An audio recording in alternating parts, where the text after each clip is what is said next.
How's it going, everybody? In this video, I want to talk about the 2.0 Turbo Camaro as a whole. I have owned one for over 2 years now, and if you haven't seen my last video, I have now driven this one, this 2016, 80,000 miles. And you're not going to see any flybys, exhaust clips, or talking behind the wheel in this video in particular. If you want to see videos like that, I got dozens of videos on this car on this channel. In this video, I just want to answer some general questions that are very important that I do get asked on the usual basis. So questions like, was it a good car in general? Is it a fun enthusiast car? Should you just get an SS? Or what about the V6?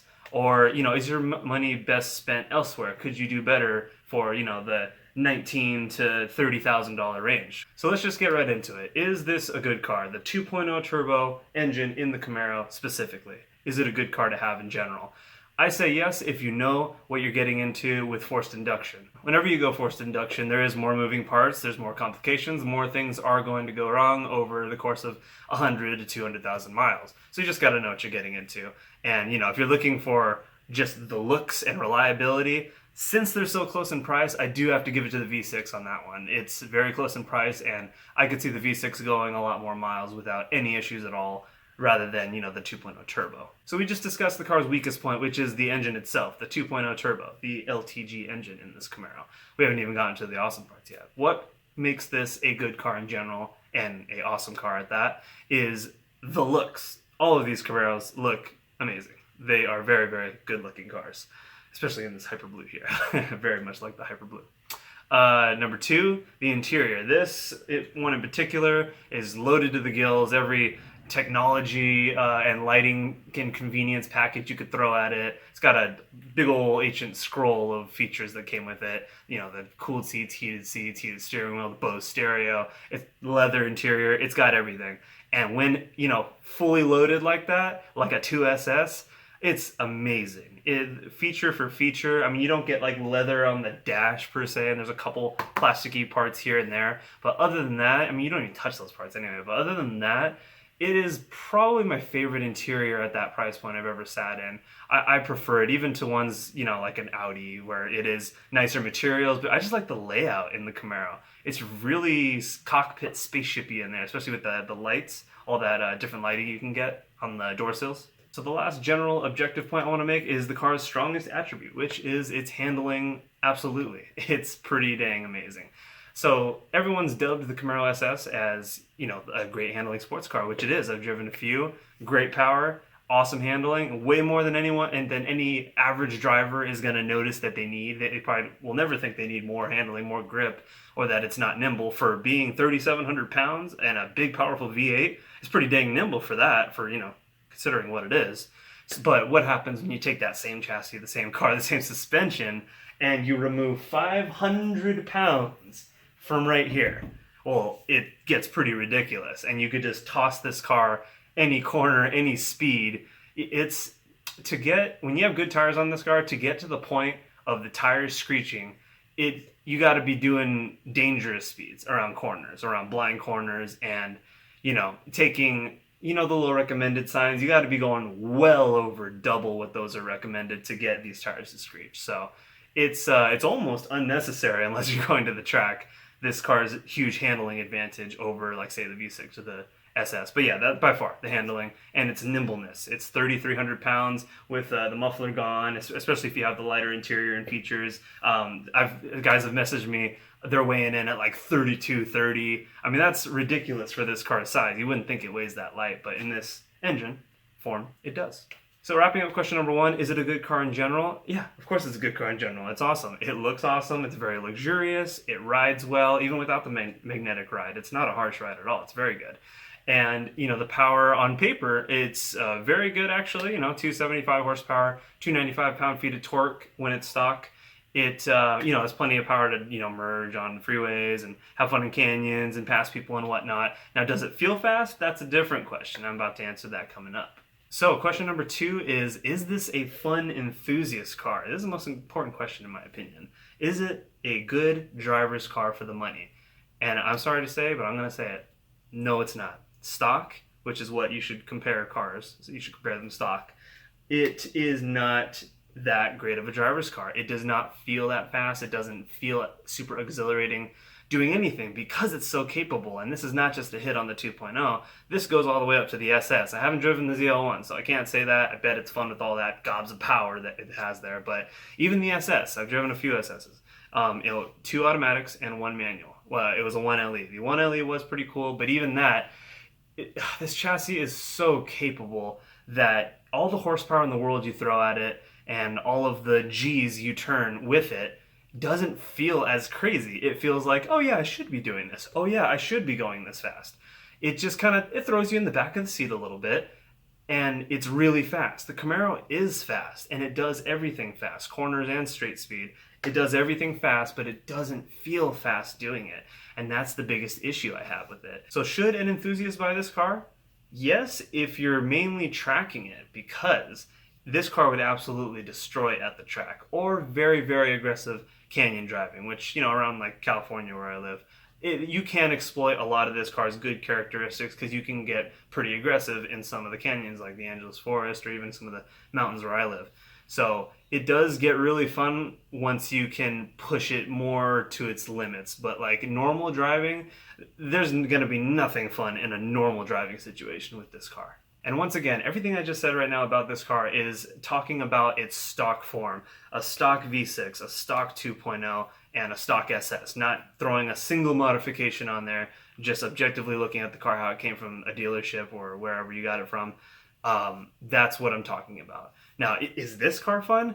Hell yeah, it's fun. You know, we've thrown everything in the kitchen sink at it. It's fun with, you know, a straight pipe exhaust with, you know, backfires and crackles and, you know, a blow-off valve, an extra 100 horsepower, an extra 150 pound-feet of torque. Yeah, it ggets pretty fun when you start adding stuff and, you know, start fixing its flaws. But I was just talking about stock, so don't get all butthurt if you guys have 2.0s out there who modify them just like I do. Yeah, that is when you want to get the manual. And these cars stock, they don't have the most exhilarating of feels. So just keep that in mind if you don't plan to modify your car. So question number 3, should you just buy the V6? Now, if you're not going to modify your car a single bit, you're not going to touch it, you're going to buy it and you just want the Camaro for how it came, yes, buy the V6, absolutely, over the 2.0. It's, you know, a hair faster, stock for stock. It doesn't quite feel that fast, but you don't notice because it sounds better. And it's actually the highest revving engine that they put in a Camaro, even more than the ZL1. It's a screamer. So, you know, just get that NPP exhaust on it and it sounds pretty dang good. Kind of sounds like an F-Type V6. So the flip side of that question is, what if I want to modify my Camaro? And my biggest question for you then is, do you want to make it faster? Because if you do, you definitely want to go with the 2.0. A simple $300 to $500 tune on this car unlocks 50 horsepower and around 90 pound-feet of torque, which is a big, big bump up from stock with no modifications. That's just plug it in and changing the parameters. So if your thing is you want to buy a car and make it faster, you're going to have a way easier time with this. You're going to have the hardest of times making that V6 faster unless you can figure out E85 or, you know, talking about supercharging it. That's a ridiculous statement. You could just buy an SS for the same money, if not cheaper, with your warranty. Don't supercharge a V6, just get the SS. So there you go. In conclusion for that question, if you want more power, you want to modify the car, 2.0, if you know what you're getting into with a turbo car, if you like turbo 4 cylinders, you know why you like them if you're into that kind of thing. So that's why you would buy this car. All right, so moving on to question number 4. Should you just get an SS? Ooh, that's the big controversial one. So, in most cases, I would say, yes, get the SS, automatic or manual. It's a fun car. It's a great car. It's, you know, everything I said about this car plus another 200 horsepower, almost. So the only reason you would want to get this over the SS is that little extra bit of handling you get, you know, for mountain situations, canyon carving, and the track. Or you might just want a really unique build, which is partially why I got this in the first place. If you're watching this, you probably noticed there's not a lot of channels based on this 2.0 engine here. I guess a final reason you might want this over an SS is if you're just a die-hard turbo fan and you really truly prefer that the gnarly blow-off sounds over the roar of a V8. Maybe the sound. You might have a sound preference. The points I just listed of the 2.0 versus the SS, I think they were pretty conservative, reasonable points, but anyone from that SS community sees this video, instant dislike. We're going to get an instant 7 dislikes on this video, even though it probably will get a lot of likes. I'm sure people will appreciate this lengthy discussion about the 2.0, especially if you're interested in buying it, but it will get an instant 7 dislikes from that SS crowd. And man, they're an interesting bunch. Even you don't get as much hate from like the Mustang GT crowd or even the Challenger crowd. It's just the fact that it hurts their image because it looks like the same dang car, because in a lot of ways it is, except for the engine. So it's they see that and it's just like oh no, that's a misrepresentation of the thing I love the most in this life with it, which is my fast Camaro SS. Man, you guys are too attached to your cars, man. It's not the biggest deal in the world. I have you guys have taught me the great lesson of, you know, the traditional values that I thought of being a man. You know, how well you treat others, how physically strong you are, how much money you make, and how much confidence you have. None of those that's not what makes you a man. It is actually, they will tell you, it is the number of cylinders in your engine. And a V12, no, that's not correct. V10, that's not correct. It is 8. 8 is the correct number. They'll tell you. So just look out for that. Ask them. So, okay, getting back to the video. I'm sorry to go on that little rant. It's just really interesting. It's very interesting, that crowd. All right, so getting back to business, we're gonna blast through this last point really quick. Could you do better for the money? Could you do something else with your money? Well, of course you could do something else with your money. You could get, honestly, something that I didn't know just a few years back is that fun is at every price point.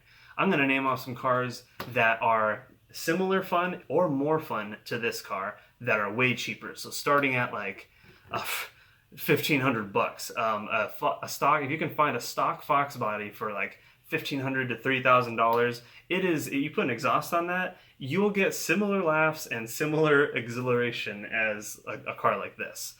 Going up from that, a Fiesta ST. You can get a Fiesta ST for like 15 grand nowadays. That thing is very sporadic.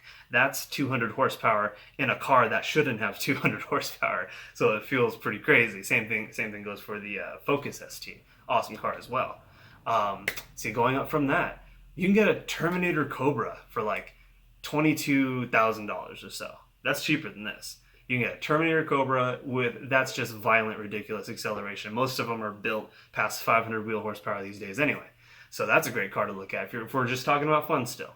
Up from that, a 2013 Mustang Shelby GT 500 is 600-ish horsepower, and I think it's like 660 pound-feet of torque for the same price as this car, which just abolishes the acceleration-exhilaration argument of this car, any of its competitors, any car close to that, even the Camaro SS, not even close as far as violent acceleration goes. That's, if you're looking for violent acceleration, you have $30,000, I say that's the car to get.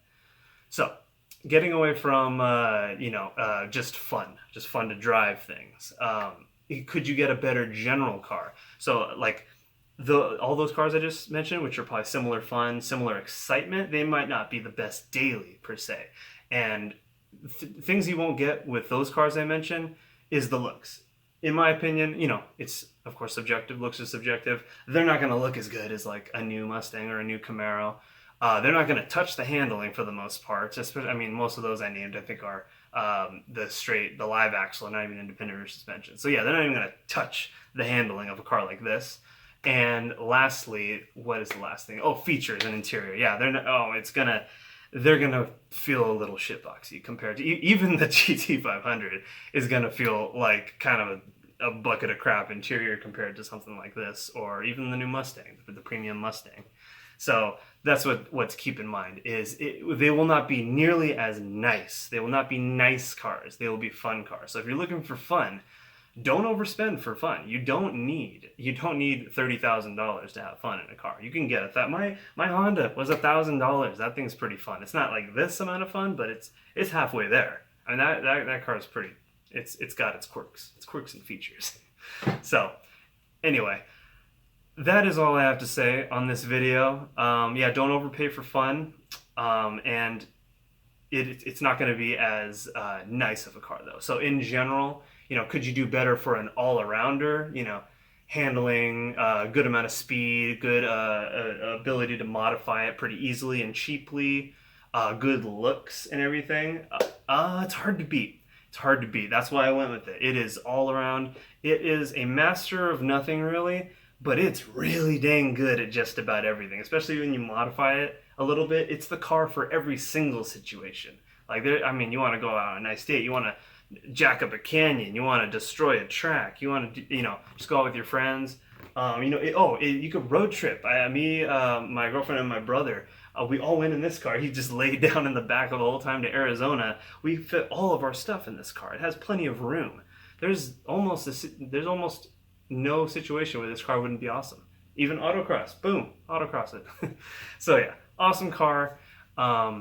That's all I have to say, you guys. I know this has been a long video. Thanks for sticking with me the whole time. If you want to see similar videos to this, any more races, vlogs, reviews of other cars, I'm going to start doing that again pretty soon. Subscribe, and that's all I have to say for this video. So thanks for sticking with me, and I'll talk to you guys next time. See ya. Did you ever give a damn in the first place? Maybe it's time you have the tables turned, and in the interest of all involved, I got the problem solved, and the verdict is guilty. Man, nearly killed me, stepping way in the tread. Stop, drop, and roll, you were dead from the get-go, you big mouth fucker. Stupid cocksucker, are you scared of me now? But you're dumb, that I thought always is and never was.